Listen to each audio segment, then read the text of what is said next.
Sir 2.8 లక్షల కోట్లతో భారీ ఆయుధాలు కొనుగోలు చేయడానికి డిఏసీ ఆమోదించినట్టుగా తెలుస్తోంది. అసలు ఇన్ని ఆయుధాలు దేనికి అవసరం అంటారు సార్? ఎస్ అండి. డిఫెన్స్ అక్విజిషన్ కమిటీ ఏది డిఏసి అనేది రక్షణ శాఖ మంత్రి రాజ్నాథ్ సింగ్ గారి ఆధ్వర్యంలో ఈ సంవత్సరం ఇప్పటి వరకు 2.38 లక్షల కోట్లు ఒకసారి, రీసెంట్ గా కొన్ని రోజుల క్రితం 52,000 కోట్లు ఒకసారి.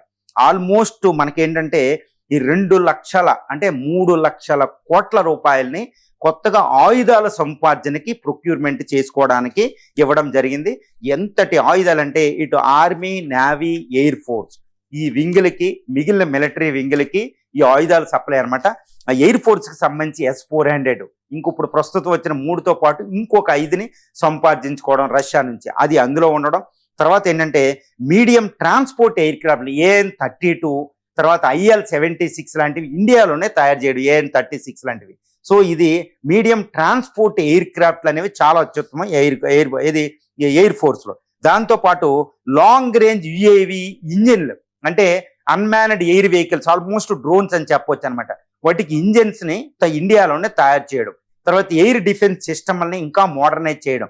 తర్వాత ఆర్మీకి ఏంటంటే షార్ట్ రేంజ్ సర్వైవలెన్స్ అమ్యునేషన్ కి, తర్వాత ఎందుకంటే యుద్ధం చేయడానికి 6 నెలలకి 3 నెలలకి సరిపడిన ముందుగుండి సామాగ్రి రెడీ పెట్టుకోవాలి. ఇది మన యొక్క ఆర్డినెన్స్ ఫ్యాక్టరీలో. అది లేదనుకోండి యుద్ధం చేయలేని పరిస్థితి వస్తుంది. అది యుద్ధానికి ఎప్పుడు సన్నద్ధం ఉంచేదే.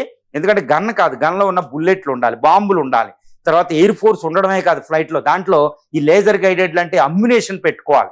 అదంతా రెడీ చేయడం, సర్వైలెన్స్ని పటిష్టపరచడం, కమ్యూనికేషన్ పటిష్ట చేయడం. తర్వాత కొత్తగా డ్రోన్లు సంపాదించుకోవడం, 50,000 డ్రోన్లని సంపాదించుకుంటుంది భారతదేశం. దానికి సంబంధించి ఈ డ్రోన్లు ఇండియాలోనే డెవలప్ చేయడం, స్టార్టప్లకి ఈ డబ్బులు ఇవన్నీ సరఫరా చేయడం, ఇవన్నీ కూడా ఉన్నాయి. ఈ DRDO, BDL వీటన్నిటికీ ఇవ్వడం, ఇది ఆత్మనిర్భర్కి పటిష్టం చేయడం అనమాట.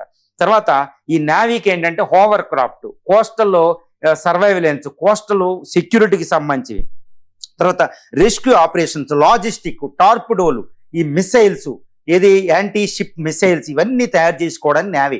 ఈ విధంగా డిఫెన్స్ అక్విజిషన్ కమిటీ తర్వాత మనకు ఉండేది ఏంటంటే ఒక ప్రైమ్ మినిస్టర్ ఆధ్వర్యంలో ఇంకొక కమిటీ ఉంటుంది. తర్వాత అదే క్యాబినెట్ కమిటీ ఆన్ సెక్యూరిటీ, అది ఫైనల్ గా క్లియర్ చేస్తుంది అనమాట. But defence acquisition committee Rajnath Singh గారి ఆధ్వర్యంలోనే ఇది ఉంటది. ఈ రాజ్నాథ్ సింగ్ గారి ఆధ్వర్యంలో ఉన్న కమిటీ ఏంటంటే కింద ఆర్మీ అఫీషియల్స్ కి కొన్ని పవర్స్ ఇచ్చారు, ఇంతవరకు ఖర్చు పెట్టవచ్చని. తర్వాత ఇక్కడ ఏంటంటే చెప్పుకోవాలంటే మనకి ఏంటంటే ఈ మోడర్న్ ఎలక్ట్రానిక్ వార్ఫేర్ ఇంపార్టెంట్. ఇప్పుడు ఈ ఇరాన్ అమెరికా యుద్ధంలో మనం పరిశీలించినట్టయితే న్యూ వార్ఫేర్ వచ్చేసింది ఇరాన్ యుద్ధ తంత్రాన్ని మనం చూస్తే. అందుకనే డ్రోన్ వార్ఫేర్ని పటిష్టం చేయడం, తర్వాత ఎలక్ట్రానిక్ వార్ఫేర్ని పటిష్టం చేయడం, ఈ స్విఫ్ట్ అండ్ మోడర్న్ వార్ఫేర్ని డెవలప్ చేయడం, మోడర్నైజేషన్, కొత్తగా ప్రహార్ ఫోర్సెస్, డ్రోన్ ఫోర్సెస్, వీటన్నిటిని స్పెషల్ ఫోర్సెస్, ఇవన్నీ చాలా సీక్రెట్గా ఉంటాయి. వీటన్నిటిని పటిష్టం చేయడం. ఎందుకంటే ఇటు పాకిస్తాన్ యుద్ధం అని చెప్పడం, చైనా ఇటు బంగ్లాదేశ్కి పాకిస్తాన్తో మాట్లాడడం, వాటికి సహాయం చేయడం.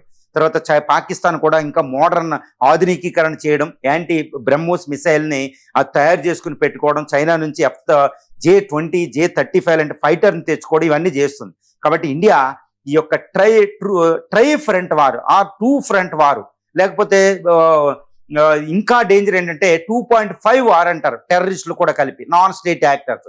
దీని అన్నిటికీ సర్వసన్నద్ధం అవ్వడానికే ఇండియా ఇంత ప్రొక్యూర్మెంట్ చేస్తుంది.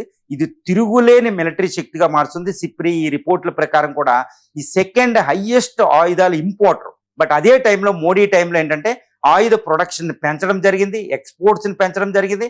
ఆత్మనిర్భర్ భారత్ అంటే దేశీయంగానే స్వయం సమృద్ధి సాధించడం మీద ఈ ప్రొక్యూర్మెంట్ పెరగడమే అత్యున్నతమైన విషయంగా, ఒక స్పెషల్ క్యారెక్టరిస్టిక్ గా ఈ ప్రొక్యూర్మెంట్ అని చెప్పుకోవచ్చు. 3 లక్షల కోట్లు ఈ సంవత్సరం ఈ డిఫెన్స్ ప్రొక్యూర్మెంట్ కు ఉపయోగిస్తున్నారు.